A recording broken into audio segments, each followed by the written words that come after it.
Hello, welcome to Screen Talk with yours truly, Nomfanelo Malloy. So, award season has concluded finally a few days ago with the Oscars. And if we're comparing this year to last year, you could argue it was very unpredictable in terms of the wins, but also too it's you could say it's quite chaotic with a lot of stuff that came out or has unfolded essentially. So, I'm going to be discussing here some takeaways that stood out for me during this year's award season. So, first to start off, Anora. It seemed like Anora was the front runner all along. Now, when with the Golden Globes, like it was uncertain who was going to be the front runner because if we were to base off Golden Globes, it was between Emilia Perez and The Brutalist. But then, as it went by, other films emerged, such as Conclave and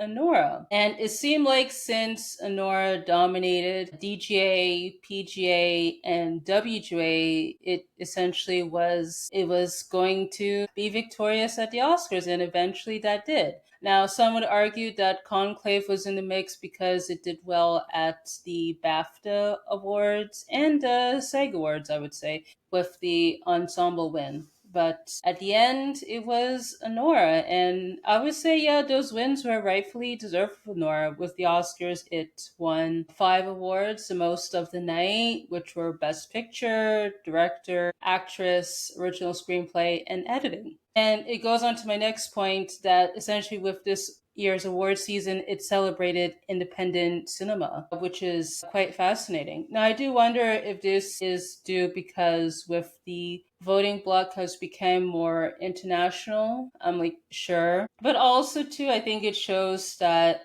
there's more preference for auteur films. Yeah, Anora did very well. You could argue the Brutalist did well as well too. Mila Perez to an extent. Oh, and the Substance, obviously the Substance.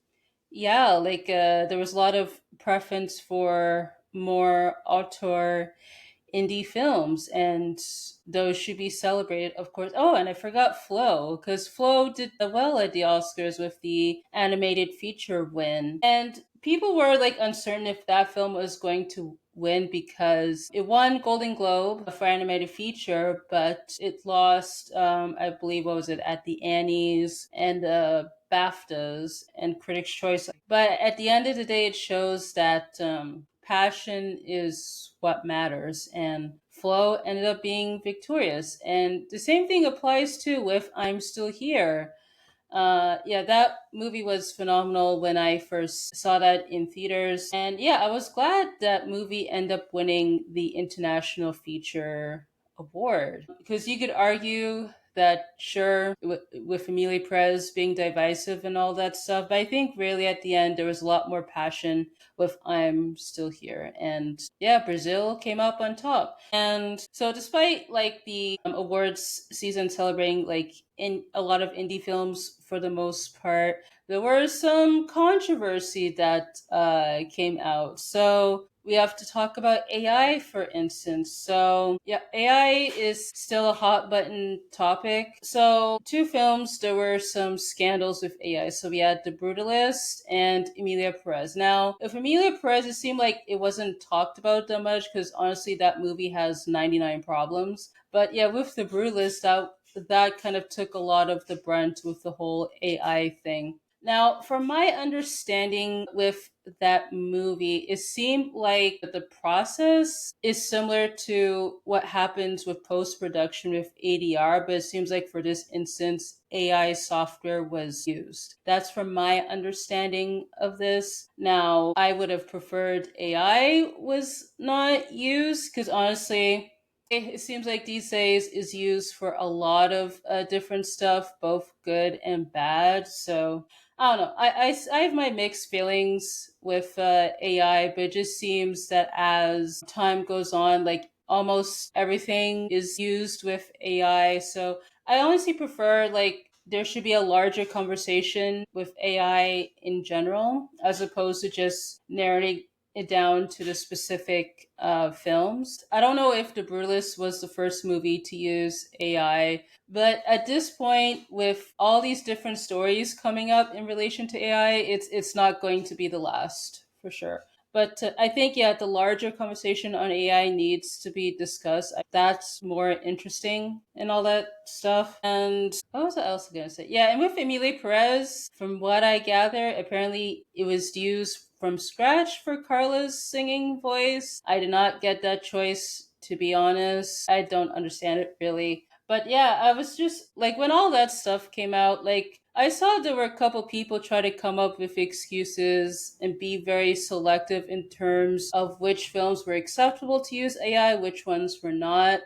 Because honestly, like, if you don't like AI, just be consistent with that. Just don't select and choose when AI could be used for what film and all that sorts of stuff. So I just found when all that stuff was unfolding, it was just annoying with some of the selective outrage for that. I'll just leave it at that. And also, too, worth noting, release date matters for films. Now, I get that with 2024, I think I've mentioned this previously, it was not really a great year for movies. Now, of course, you'll have your good movies and all that stuff, but just as a collective, it just wasn't great in comparison to 2023. And I felt like with the films in consideration kind of reflected that. And yeah, and it just seems like with some of the films that were in contention really suffered due to the release strategy. So with Dune Part 2, for example, that originally was supposed to come out in 2023.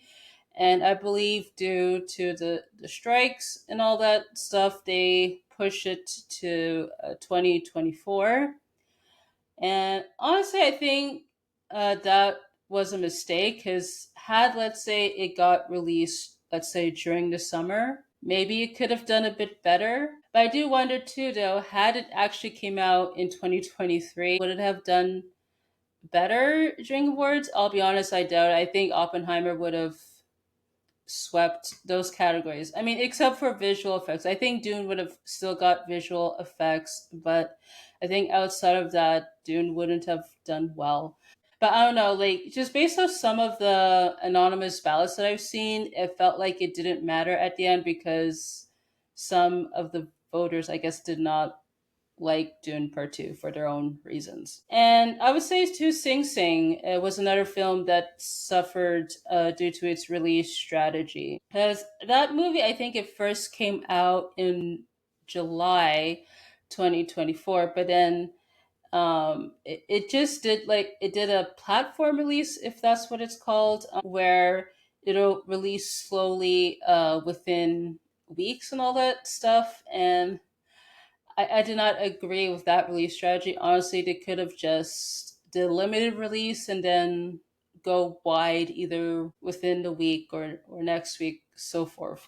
Had they done that, then the strategy that they did, it probably could have done better. But also, too, I believe that movie was delayed because of the strikes and all that stuff. Or I don't know if it was intended to release in 2024 because A24 prioritized, I guess, other films at that point. But, yeah, that movie I would say suffered, and also two Nickel Boys. I know many people liked Nickel Boys. I liked Nickel Boys myself. I think, yeah, that too suffered with its release strategy and lack of visibility with that film.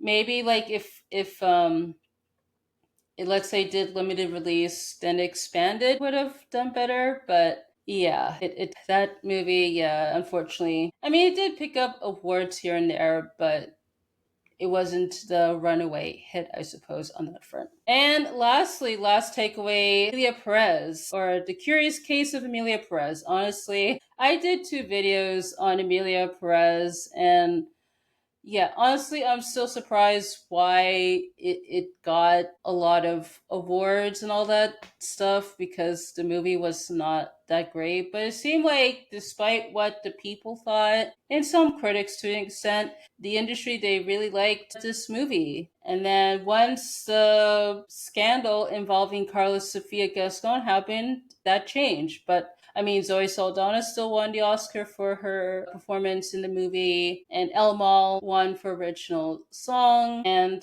which brings me up. So I'm going to show you two clips here. So apparently after the Oscars, I think during the press room, so both Zoe Saldana and the writers involved with El Mal, they talk to reporters and all that stuff. And I want to start with Zoe Saldana first, because there was a notable clip that came out from that that is worth noting to talk about once I share the screen right here.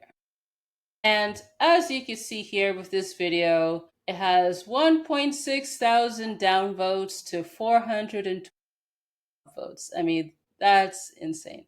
I mean, I'm not surprised, but yeah, that's insane. So let's take a look here, what she has to say. Hello, Zoe. I'm Cristina Ibanez. I'm from Webedia, representing Sense Cine, which is a Mexican outlet. I gotta say that it has been a lot of things has been said about the movie, about trans people, about empowering women, but less has been said about Mexico, which is the heart of it. So, what would you say about this, the heart of this movie, but also about the topic, who is really hurtful for us Mexicans? First of all, I'm very, very sorry that you and so many Mexicans felt offended. That was never our intention. We spoke and we came from a place of love, and I will stand by that. I don't share your opinion. For me, the heart of this movie was not Mexico. We weren't making a film about a country. We were making a film about 4 women. Yes. And these women could have been Russian, could have been Dominican, could have been Black from Detroit, could have been from Israel, could have been from Gaza. And these women are still very universal women that are struggling every day, that trying to survive systemic oppression and trying to find their most authentic voices. So I will stand by that. But I'm also always open to sit down with all of my Mexican brothers and sisters, and with love and respect, having a great conversation on how Emilia could have been done better. I have no problem. I welcome. Yeah, so yeah, once that was said, there was a lot of conversations on that. She could have just kept it short and sweet, saying that I didn't intend to offend Mexicans. Sorry if that was interpreted that way.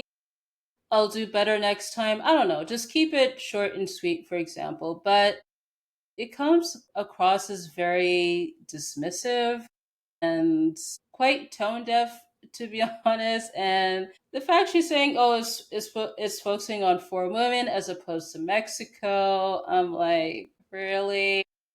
Because if that were the case, I said it in Mexico. And I get she's an actor and all this stuff. She's not part of the creative team and all that stuff.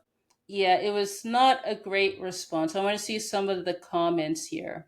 She basically said, "I don't give a F about your feelings. I won." She didn't apologize for the offense. She apologized that they were hurt. That's like slapping someone in the face. And then when someone says, "Ouch, you hurt me," you say, "I'm sorry you felt pain." But yeah, as you can see in the comments, people are not happy with this response there. So if you want to take a look at this video, it's on YouTube, on the Oscars official YouTube channel. And another one I want to show here is Jacques Audiard. So Jacques Audiard, he won Oscar for original song along with Camille, and I forgot the other person's name here for El Mal. So yeah, like see, because I know that people want to focus on Carlos Sofia Gascon. I mean, for obvious reasons, but also too, Jacques Audiard needs to get as much attention as well too for some of the wild stuff he has said. So I want to share a segment of the press room here where he answers a question here. Once I put you on full screen. Congratulations. I'm with Rolling Stone. We're in an era of anti-trans political attacks, and There was no mention tonight of the trans community. Would you like to say anything at this point?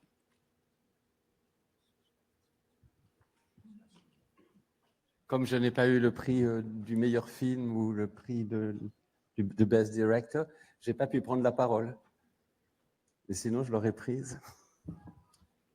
Since I didn't win Best Film or Best Director, I didn't have the opportunity to speak, but had I had that opportunity, I would have spoken up. Next question is virtual. Please look into the camera. Yeah, that is messed up because technically he won for this category and he had enough time to talk about it. So honestly, what is he talking about here? Did he expect to win multiple awards? Is that what I'm gathering here? I don't really have words, but yeah, like as you can see here, 1.9 thousand downvotes to 81 upvotes. Let's see here. Yeah, a lot of people saying it's an awful song, doesn't deserve it. So the French director threw a tantrum and put down his Oscar. A terrible song.